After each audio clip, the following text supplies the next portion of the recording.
Hello everyone, this is Eric Newell's river packing video. A lot of people ask me to send them packing lists before trips, and I think this video is actually a better way to go so you can actually see what I'm talking about with everything. So I've been running rivers professionally and recreationally for almost 30 years now, and further back than that if you count some of the trips I did as a little kid. But I've got a pretty good system down of what I take with me.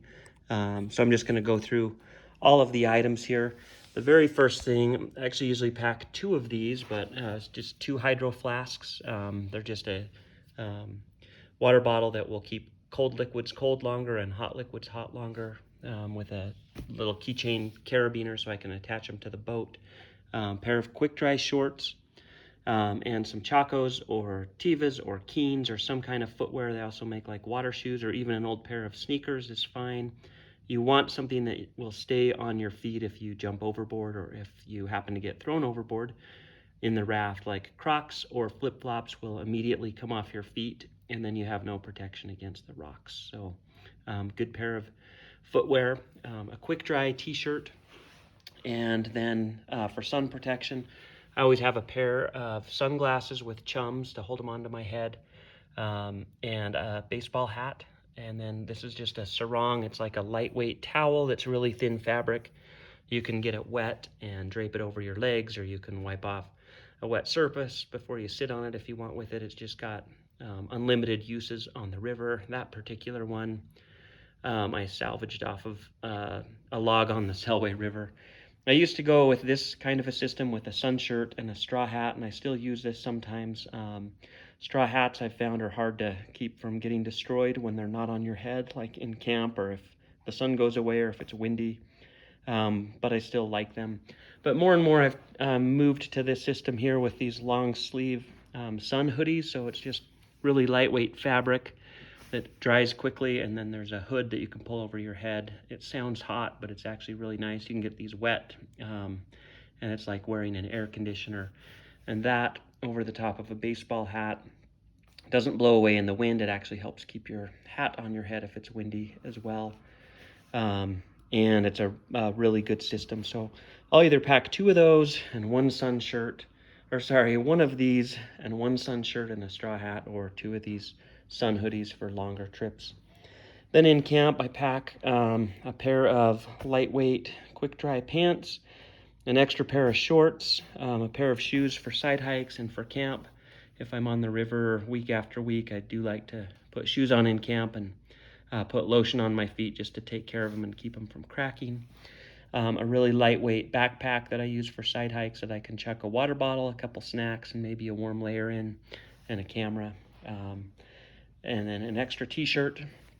I always pack in these packing cubes. I usually put 2 or 3 of those in my dry bag. It just helps keep everything really well organized. And in there I usually pack 2 pair of socks for side hikes and camp, extra underwear, and like a soft pair of shorts for sleeping in.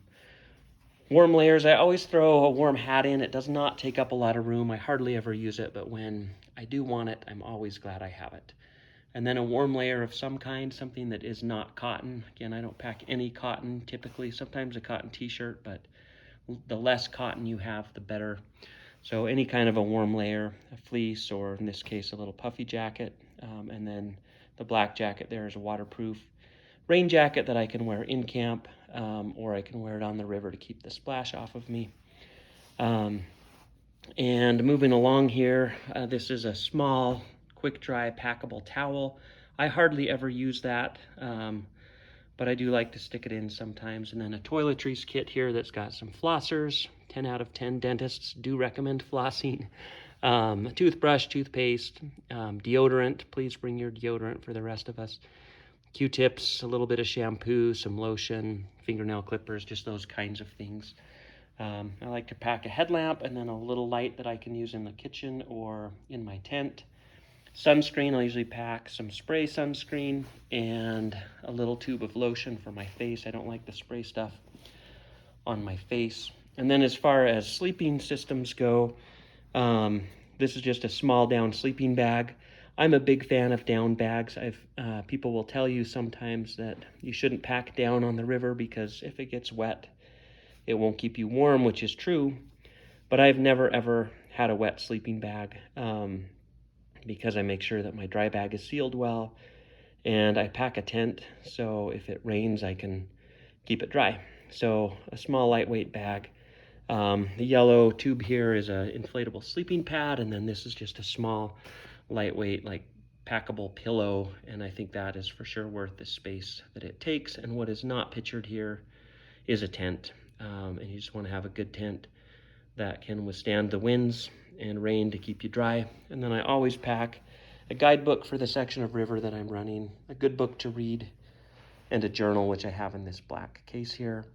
And then I bring a phone and my camera, so some kind of way to keep your camera or your phone dry, especially if you want to be able to access it when you're on the river. So I hope that's helpful. That is my base system, and again, make whatever adjustments you want, but that's how I roll.